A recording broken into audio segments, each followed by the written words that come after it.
नमस्कार। आज हम प्लांट डिजीज सिम्टम्स का पार्ट 2 वाला वीडियो पढ़ेंगे। ठीक है, पहले वाला वीडियो जो था उसमें मैं कुछ ऐसे सिम्टम्स जैसे कि मिल्ड्यूस, रस्ट, स्मॉट्स, स्कैब्स इसके बारे में बता चुका था। वो डिजीज क्या था, वो सिम्टम्स क्या थे?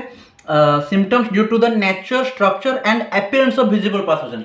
लेकिन आज हम पढ़ेंगे symptoms developed by the host response to infection. पहले हम पढ़ेंगे कर्ल्स। तो कर्ल्स क्या है? Some disease cause hypertrophy in the cells of some localized areas of the leaf, and as such the leaf becomes curled, arched or distorted. इसका मतलब क्या है? कुछ डिजीज ऐसे होते हैं प्लांट्स के लीफ पर, तो क्या हो जाता है, लीफ में कुछ आउट ग्रोथ हो जाता है। ठीक है, मतलब लीफ कुछ इलोंगेटेड हो जाता है, एक्स्ट्रा ग्रोथ हो जाता है।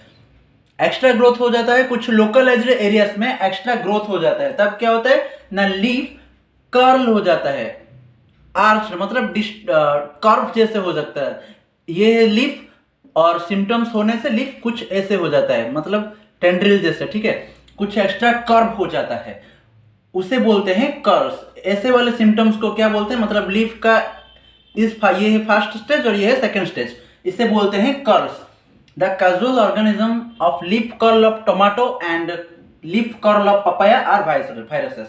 मतलब टोमेटो एंड पपाया में जो भी लीफ कर्ल सिम्टम्स होता है वो वायरस से रिलेटेड होता है, वायरस की वजह से वो होता है।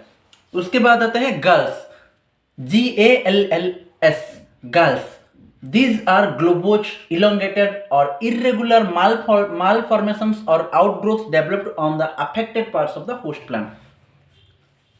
कुछ डिजीज ऐसे भी होते हैं, मतलब वो प्लांट, ये तो सिर्फ लीफ पे होता है, मतलब पत्ते में होता है। कुछ ऐसे डिजीज सिम्टम्स होते हैं जो कि प्लांट पे होस्ट प्लांट पर क्या करते हैं, कुछ आउटग्रोथ कर लेते हैं, ग्लोबस मतलब राउंडेड शेप्ड और इलोंगेटेड शेप्ड, और कुछ भी इरेगुलर शेप्ड आउटग्रोथ कर लेते हैं affected parts of the plant पर। जैसे कि वार्ट डिजीज ऑफ पोटैटो किससे होता है? सिंकिट्रियम से होता है। ठीक है, पैरासिटिक इन्फेक्शन होने के वजह से सेल, टिश्यू और ऑर्गन जो होते हैं होस्ट के, उनका डेथ हो जाता है, उसी को बोलते हैं नेक्रोसिस। ठीक है, और ये जो है ये बहुत ही कॉमन सिम्टम्स है, और इस सिम्टम्स से बहुत ही ज़्यादा नुकसान होता है प्लांट्स का।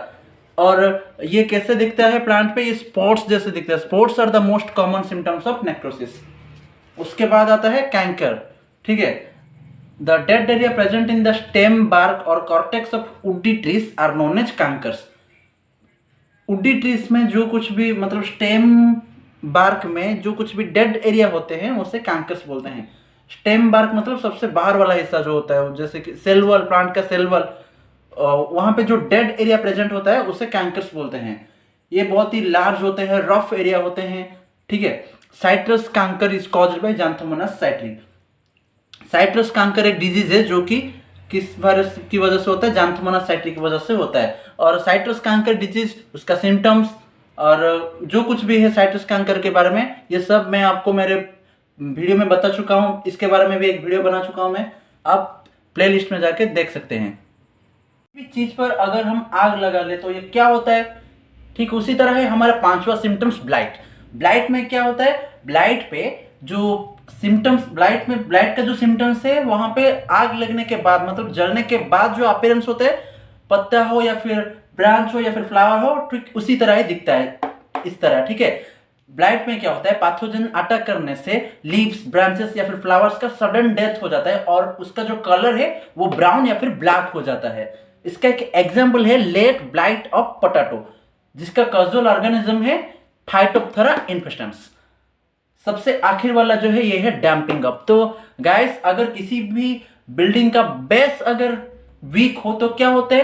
पूरा का पूरा बिल्डिंग ही गिर जाता है। ठीक उसी तरह प्लांट्स का भी, अगर किसी भी प्लांट का अगर बेस स्ट्रांग ना हो तो पूरा का पूरा प्लांट गिर जाएगा। यहां पे भी पैथोजन कुछ इस तरह का काम करता है। देखो, डैम्पिंग अप में क्या होता है? पैथोजन जो है ये सॉइल के पास जो होता है ना स्टेम, सॉइल के पास जो स्टेम होता है वहां पर अटैक करता है। वहां पर अटैक करने से क्या होता है? जो वो वाला हिस्सा जो है वो बहुत ही वीक हो जाता है, और ये तो बेस होता है प्लांट का, ये वाला हिस्सा वीक हो जाने से पूरा का पूरा प्लांट ही कोलैप्स हो जाता है। ठीक है, in damping off the pathogen attacks the base of the stem near the soil surface, the tissue becomes weak in the infected region and ultimately the plant collapse. For example, Pythium, Fusarium, Phytophthora, ये सब fungi है जो कि damping off disease करवाते हैं। ठीक है, तो गाइस कैसा लगा मेरा वीडियो? अगर अच्छा लगा हो तो एक लाइक तो जरूर बनता है। आगे ऐसे और वीडियो भी देखने के लिए चैनल को सब्सक्राइब जरूर कीजिएगा। धन्यवाद।